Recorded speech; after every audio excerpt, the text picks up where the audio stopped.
त्याचं पाप ज्यांनी केलं खरंच त्यांना तो नैतिक अधिकार उरतो. नाही, पण मग सुषमाताई, ही निवडणूक नेमकी कोणत्या मुद्द्यांवर लढली जाते असं तुम्हाला वाटतं? म्हणजे एकीकडे मराठी अस्मितेचा मुद्दा आहे, एकीकडे हिंदुत्वाच्या मुद्द्यावर बोललं जात आहे, आता तुम्ही विकास कामांचा मुद्दा देखील उपस्थित केलात, मग उद्योग जगताशी निगडीत मुद्दे सुद्धा समोर आणले गेले.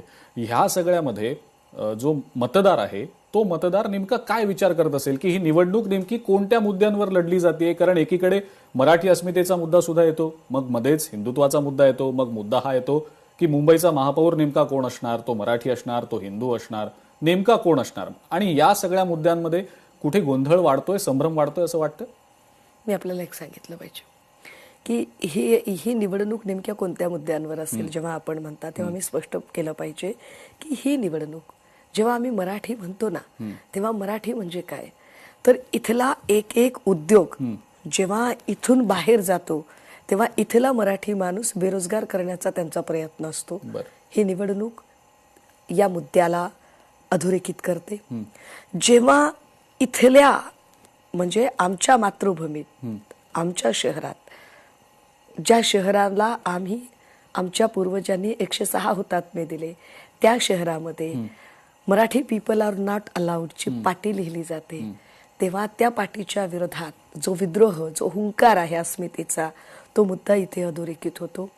जेव्हा आपण म्हणता की मराठी मराठी म्हणजे काय, तर मराठी उद्योजक मारणं, मराठी माणसाला घर न उपलब्ध करून देणं, मराठी माणसाची गोची करणं, मराठी राजकारण संपवण्याचा प्रयत्न करणं, एवढंच नाही तर मराठी आमच्या महाराष्ट्राच्या मातीतल्या महापुरुषांना सुद्धा त्यांची सुद्धा विटंबना करणं, आमची महाराष्ट्राची मराठी अस्मिता, छत्रपती शिवाजी महाराज यांचा अवमान होत असताना जे लोक हातावर हात ठेवून बसलेले असतात की मंगलप्रभात लोढासारखा माणूस शिवरायांच्या बद्दल काहीतरी गलिच्छपणाने बोलतो, भगतसिंग कोश्यारी खिल्ली उडवतात, क्रांतिबांची खिल्ली उडवतात, महाराजांची खिल्ली उडवतात, तर अशा वेळेला साधा निंदाव्यंजक ठराव सुद्धा जे देवेंद्रजी अजिबात प्रस्तावित करू शकत नाहीत, या त्यांच्या महाराष्ट्रद्रोही वृत्तीच्या विरोधात आम्ही लढत आहोत. पण आपण जे म्हणालात की तुम्हाला सांगावं का लागतंय, तर आम्ही सांगितलं पाहिजे. त्याचं कारण असं झालंय, आमच्या गावाकडे एक म्हण आहे दादा, खऱ्याचं खोटं लबाडाचं तोंड मोठं.